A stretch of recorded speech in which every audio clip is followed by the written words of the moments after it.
Manejo básico de multímetro. El multímetro sirve para medir diferentes componentes o dispositivos eléctricos, ya sea en corriente alterna o en corriente directa. Vamos a proceder con la conexión o puesta de las puntas, ya sea positiva o negativa. Entonces la punta negativa va al común del multímetro, la punta positiva va al voltaje del multímetro en cuanto vayamos a medir continuidad o voltaje en el multímetro.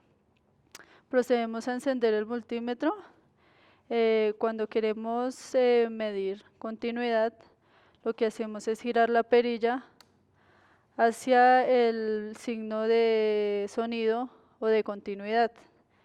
Esto lo que hace es que al medir continuidad en cualquier componente, ya sea un cable o un plug, este va a sonar.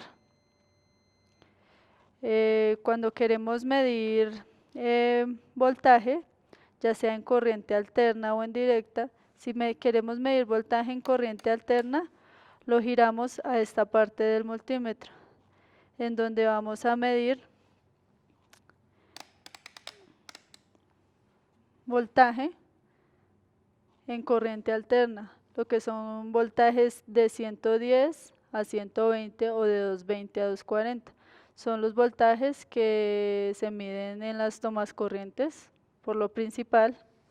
Cuando queremos medir voltaje en corriente directa, lo pasamos a voltajes en corriente directa con este simbolito de puntos y rayitas. Esto lo que va a medir son voltajes de circuitos pequeños, como lo son los micrófonos, como lo son los mixer, tarjetas electrónicas, entre otros. Cuando queremos medir resistencia de un componente, podemos decir un fusible, lo que hacemos es girar la perilla a el símbolo de resistencia o ohmiaje. Dependiendo de la resistencia que deseemos medir, lo ubicamos la perilla en el multímetro. Cuando deseamos medir corriente, giramos la perilla del multímetro a, digamos, vamos a medir corriente alterna. Tener presente que a la hora de medir corriente en algún componente electrónico o eléctrico, se necesita abrir el circuito, ya que vamos a medir continuidad de electrones, flujo de electrones, y pues esto puede causar un corto, lo que puede dañar tanto el multímetro como el componente al que estamos midiendo. Cuando vamos a medir corriente alterna, lo pasamos también al medidor de corriente alterna. Este mide corrientes altas, las de las tomas corrientes. Esas son corrientes bastante altas, o en un componente eléctrico como lo son las UPS. Ya voy a hacer una demostración básica de cómo se debe medir continuidad, ya sea en un cable de sonido y voltaje. Voy a explicar conceptos básicos. Voy a empezar por voltaje.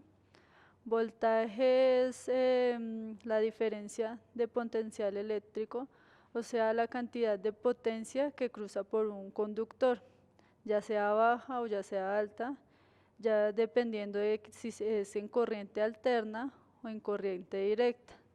La corriente en el símbolo de A, estamos en este momento en corriente alterna, es aquella que se mide como la cantidad de flujo de electrones que pasan también por un conductor, por un cable, por una toma corriente o cualquier dispositivo eléctrico. Esta, como dije anteriormente, se tiene que tener en cuenta a la hora de medirlo, abrir el circuito cuando vamos a medir este tipo de corriente, ya que podemos causar un corto. Procedo con explicar medir la continuidad. ¿Sí?